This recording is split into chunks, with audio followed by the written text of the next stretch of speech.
Good morning, and today we have Dr. Wilkie from Richmond Avenue Clinic. And she's here to answer a few questions that we have because we get these questions all the time. And as someone who works in the grooming and daycare and boarding facility, also rescuing, one of the questions I get not asked, but get blamed a lot for, and maybe you can clarify this, is that even though dogs are vaccinated for Bordetella and all that, they can still come down with kennel cough. Yes. And so, all the dogs that come to my facility are always vaccinated, but some dogs do end up with kennel cough. And then they call me and says, you gave my dog kennel cough. Well, I don't know if I can give your dog kennel cough, even though they're vaccinated. Can you clarify that? Like, what am I supposed to say? What is the right thing to tell my client, even though everybody's vaccinated? Well, everybody's vaccinated, and Bordetella is not 100% effective because Bordetella is a bacteria. It's whooping cough in the human realm. When babies have whooping cough, it's Bordetella that's causing it.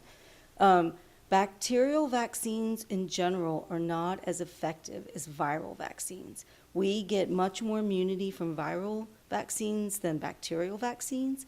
And so you're doing the best that you can to protect your pet. I would also say that there are probably 12 different influenza, upper respiratory viruses that could cause a dog to cough at any one time, and we don't have vaccines for every one of those. Mm-hmm. So there are other things that this dog might be coughing from that it got in a setting where there are multiple dogs other than just Bordetella. And they all present in the same way, a very dry, non-productive cough. The owner describes it as coughing up a lung, Yes. And the dogs just have a very dry cough that's usually self-limiting. It usually goes away in 7 days.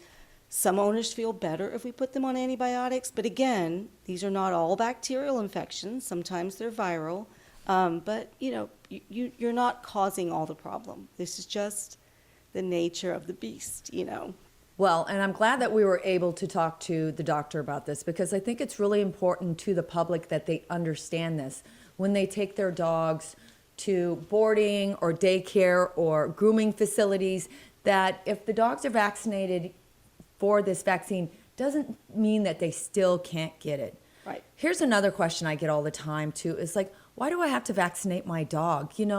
We over-vaccinate, and I think that's what killed my dog, blah, blah, blah.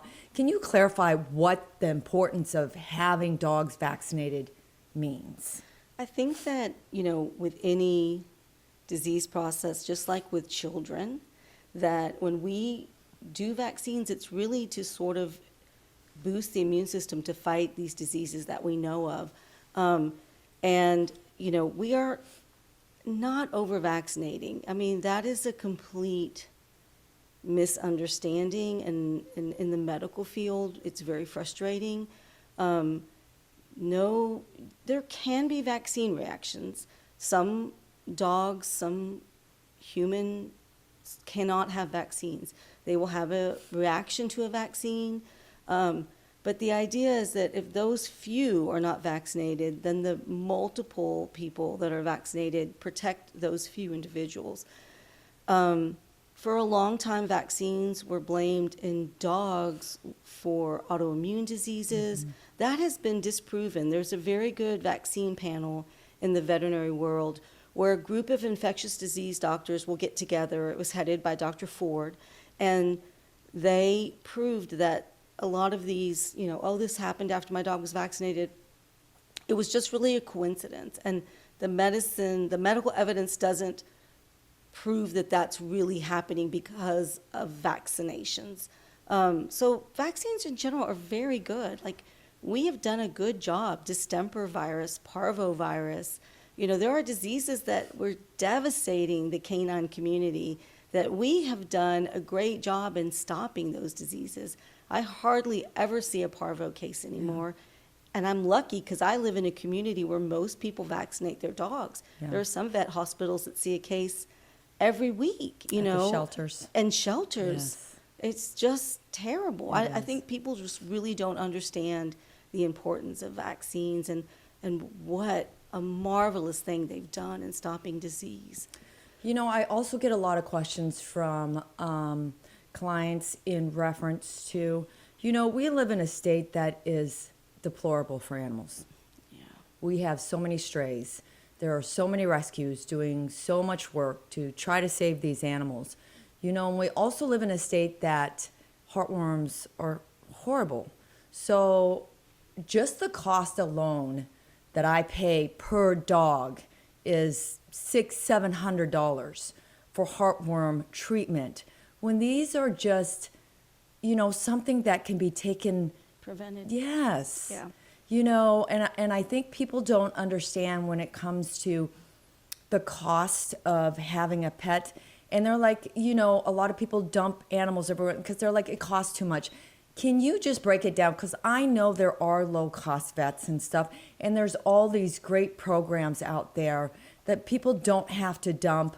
Or when they get a dog, what is the first thing that they should do, you know, when it comes to cost? And because I think, if I'm not mistaken, it's a yearly thing. If you can't afford $100 some odd, you know, spay and neutering. There's a lot of great programs out there for low-cost pet care, and I'll even bring them up in my exam rooms with pet owners. The SNAP is a great program. Yes. BARK is a great program for vaccines. Humane Society for vaccines. SPCA has a health clinic. CAPS has a health clinic that they started just recently. I was Okay. at one of the fundraisers Yeah. to get it started. I mean, veterinarians are not against these low-cost Yes. practices. They are for them. We Yes. encourage owners to use them. Our tax dollars go to support them. We want the pets taken care of, Yes. period. You know, heartworm preventative, so inexpensive. I mean, Yes. you know, so preventable. They even make a shot now once a year that is really low cost. Like, the shot is less expensive than some of the oral medications. And what is that shot? I have not heard of that one yet. That I would shot is love called to. ProHeart. ProHeart. It is made by a very good company that has a good standing. It's been used in Europe for, you know, decades before it got FDA approved in the Okay. United States. It is fantastic. Like, if you're a busy pet owner and Yeah. you just forget, if you get the shot, the veterinarian will send you a reminder. But again, you know, something easy that pet owners Wow. can do to prevent heartworms, which are devastating, It you know. is. I've had a few dogs pass because of it, and it's very heartbreaking because it's preventable. It's preventable. Let me ask you this. What do you think that we can do as a society, just here in Texas, just here in Houston alone, to help with our stray dogs? I feel like, you know, working in this industry as a rescue, that we're not even making a dent. Like, I just feel Yeah. like we have fundraisers. CAPS had it. I was at it. I was at, you know, RPM, which does amazing work sending dogs up north. I send dogs up north through Yeah. other rescues. What do you think that we're doing wrong as a community? And what can we do to do better? Spay and neuter programs. You know, it amazes me that, you know, people just will not spay and neuter their pets. And I don't understand it. These pets stay healthier. And I did not realize how much the rescue groups shipped dogs and cats up north to be adopted. Left and right. I mean, I didn't realize they got these big 18-wheelers and they filled them up with all these Animals. animals. From here, and, just in you know, Texas. go up north, Yes. and then, you know, here we have northern states taking care of our problem. Yes. So, but I really think people need to open their eyes and try to adopt Yes. and not Bye. buy. Although, you know, the reason that you buy is for temperament. You know, Yes. certain breeds have certain temperaments. Temperament is genetic. Yes. So, you know, I can understand that, but I also think that, you know, at least try to go to a rescue group first. Yes. And there are rescue groups that deal with just certain breeds. Yes, every rescue has a particular breed that they will just take that particular breed. Yes. So yeah, no, I get a little variety of everything. I take anything and everything. For me, they're all just loved ones. I don't see them as a pedigree. Here's another question I get too is, I get these rescue dogs in and they get worms. And people are like, oh, you gave my dog worms at the shop, this, that. I'm like, well, no, there's a lot of different worms that you can get from dogs, I think, eating poop or stuff that they shouldn't be eating or getting it from one another. Dogs are dogs, they are, so there are a lot of intestinal parasites, and we are finding that there are some resistance now to the anti-parasite drugs we have. And so I think it's going to become more of a problem in the next 10 years. Oh, wow, really? So we have good anti-parasite drugs, but the reality is that parasites are very crafty and very smart, and they can find ways to become a cyst, and then they develop later after the treatment's already been given. So there are ways where they work around what we're trying to eradicate. Yes. And so, I don't know. I mean, I guess there could be specific reasons that people are asking you, my pet has worms. There are a lot of different worms, and they each work in a different way to try to maintain their existence in this world. So, like whipworms are notorious for, staying in the soil for a long time, and the dog comes by, and then they pick up whipworms. Hookworms. Yes. People get hookworms. People get roundworms. Tapeworms are for fleas. Yep. So if you're controlling the flea population on your animal, then you're not going to have that problem. Yeah. So flea and tick medications are very important. But, be worried of the parasites you can't see, like Lyme disease, all the ones that aren't visual to the naked eye. And, it's just amazing. But if people will just use the flea and tick medications, have a dewormer in them. Yes. And people forget about that. Like it has a dewormer for hookworms and roundworms. And if we're consistently giving that to our pet, then we're not going to get this resistance that we're seeing now with some of the, especially hookworm populations are hard to sometimes cure. And so explain this to me about dogs that I don't know whether, so I have a little pitty who's a rescue dog. Thousands of dollars later, I find out she's a vegan. She was bald, came in, and it's been 2 years. I haven't been able to adopt her because she looks so bad. So I had to take her to a dermatologist, but she's notorious for eating poop. Yeah. Why do they do that? So disgusting. And I don't know what to do. I'm like, are you lacking vitamins? What am I doing wrong as a pet parent to try to eliminate that? She eats, she gets her carrots, I keep her healthy, but she just eats poop, and it drives me insane. Wolves, when they're in a den situation, they will eat the feces inside the den. There's partially a natural part of that to keep their area clean. I think that kind of is a holdover from what was a natural behavior in wolves. We don't understand why some dogs will eat feces. It is not a nutritional imbalance. We just think that they get used to doing it, and then there must be a sort of an enjoyment of doing it. Because, everything for a dog is based on reward. Like, I just enjoy this behavior, so I'm going to do it. There are preventative measures. You can take like a basket muzzle will sometimes keep them from wanting to do it. Like, it's just not worth it. I've got this little basket muzzle on my face. And you could try that for 3 weeks to see if you can break them of that behavior. There can be some behavioral reasons. Pica, where humans or dogs will eat things that they're not supposed to eat. And sometimes we'll put them on some medications to see if we can break that. Prozac has been used a lot. But we don't know, and there's no one easy solution for that problem. So is there any downfall to that when they do it? Do they catch anything? Because, I have to take her out of daycare because she walks around and it just drives me insane. So now she has to go by herself because I'm like, maybe this is part of her skin problem. I don't know. It could be. I mean, yeah, it's not a good behavior. Yes. Bacteria, Yes. E. coli, Yes. salmonella. Yeah.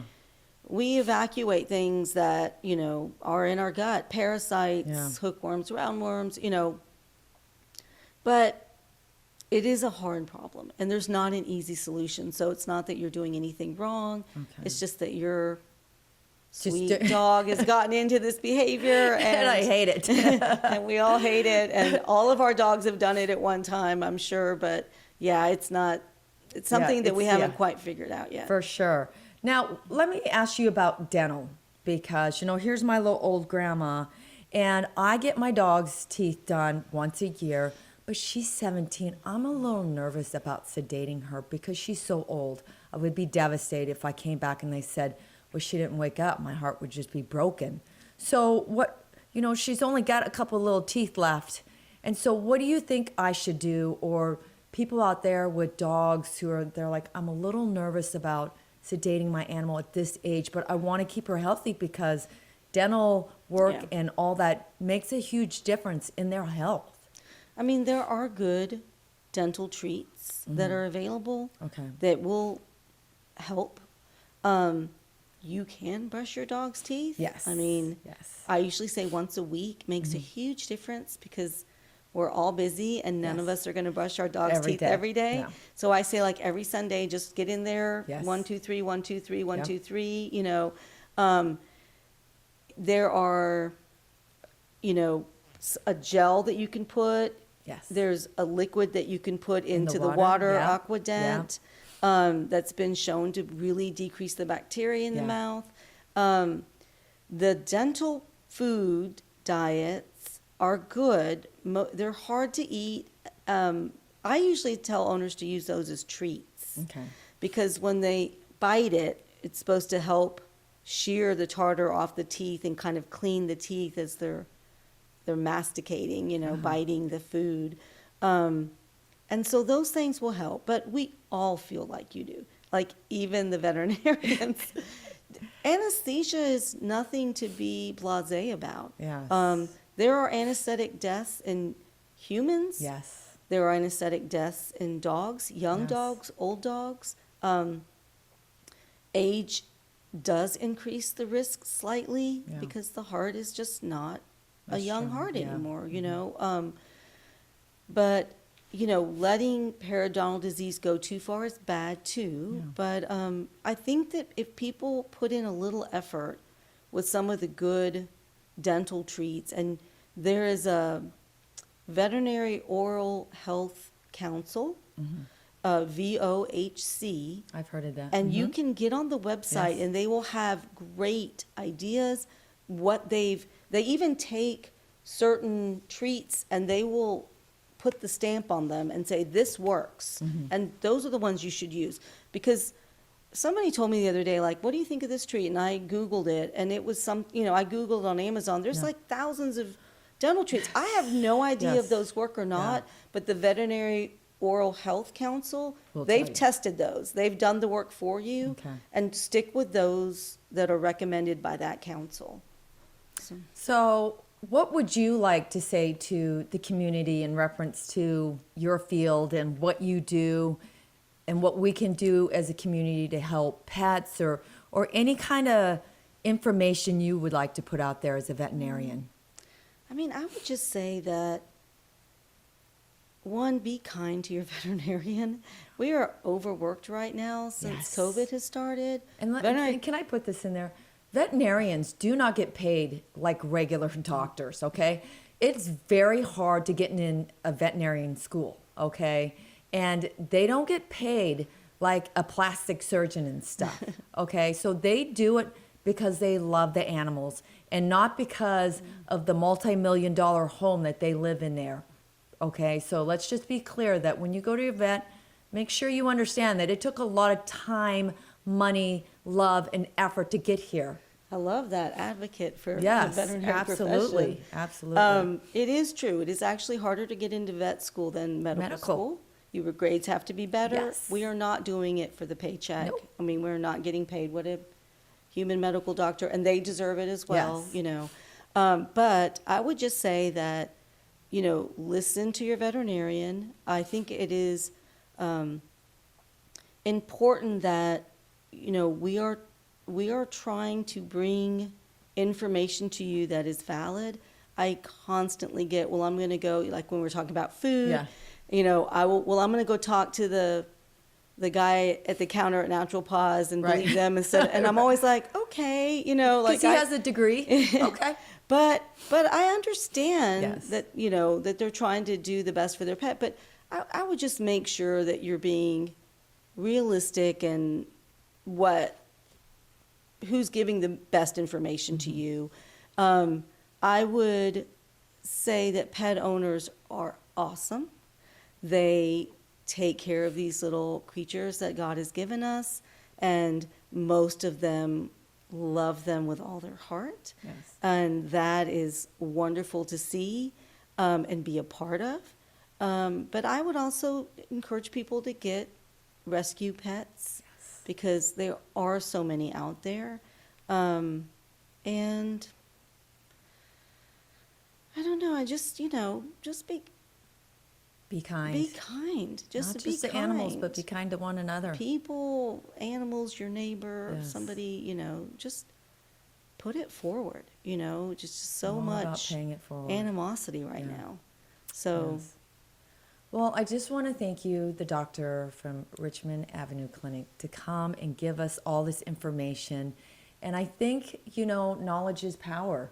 And when you have people that have this knowledge, and to put it out there, just not coming from me because I'm not a doctor, but I hear from, just working in the field for umpteen years, getting this information and passing it. And sometimes people are like, what do you know? You're just a groomer. You're just a rescue. But I am somebody that has been in this field that understand, and I get knowledge from my doctor, So, no, I thank you so much, because I think this helps people understand, too, about vaccinating, deworming, good dental, good health. It doesn't cost $1,000 a year to take care of this animal. and what I'd say is that we're all team members. Yes. Like I have had groomers say they know normal from abnormal. Yes. And, they'll say, hey, take your dog to the vet because I see something going Yes. on with the skin or with Yes, the ears. yes. And, we're all in the same Yes. team. We're just helping, These animals without a voice. without Yeah. a voice. Yes. Like, they can't communicate. No. And they're trying to tell us what's going on, but we all need to be part of that. Yes. So that's great. And it's great to be a part of that. Well, So, thank you so much thank you again for inviting coming. me. We really appreciate that. Until next time.